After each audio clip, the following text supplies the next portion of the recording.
उत्तर भारत के शिवपुर नामक छोटे से शहर में सावित्री और अमित का एक साधारण लेकिन प्यार से भरा परिवार रहता था।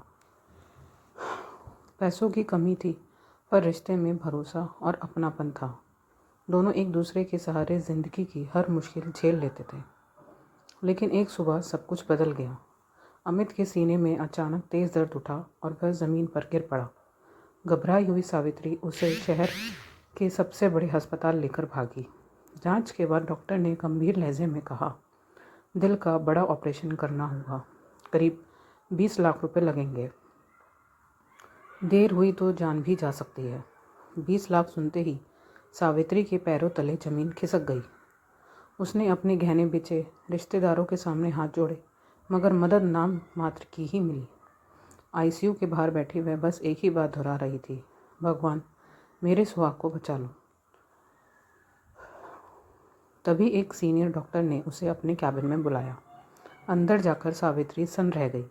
सामने बैठा डॉक्टर उसका पुराना जानकार करण था।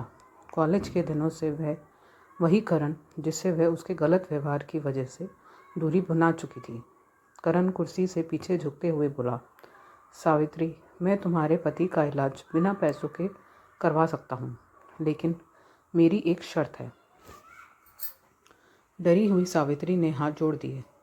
डॉक्टर साहब, जो कहेंगे करूँगी, बस मेरे पति को बचा लीजिए। करण की आंखों में गंदी चमक उभर आई।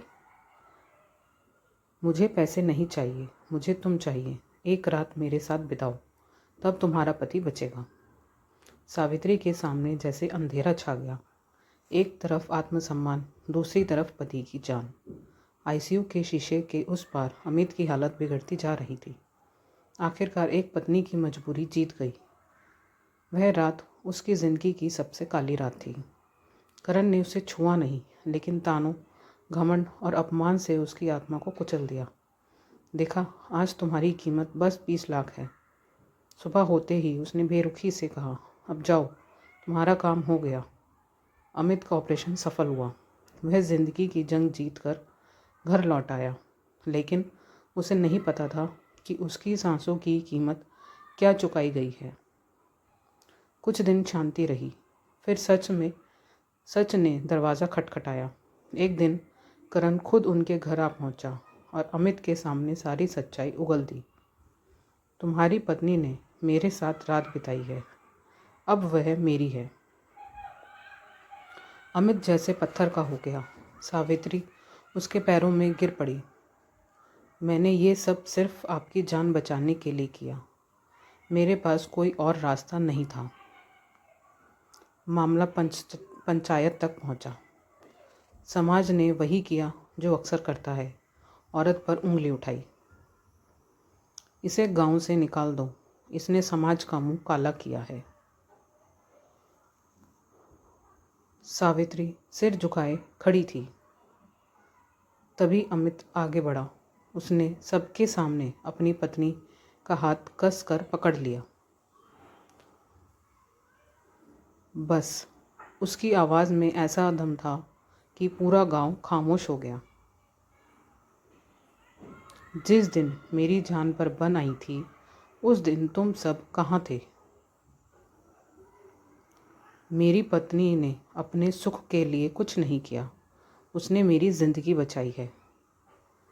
पाप अगर किसी ने किया है तो उस डॉक्टर ने, जिसने मजबूरी का फ़ायदा उठाया।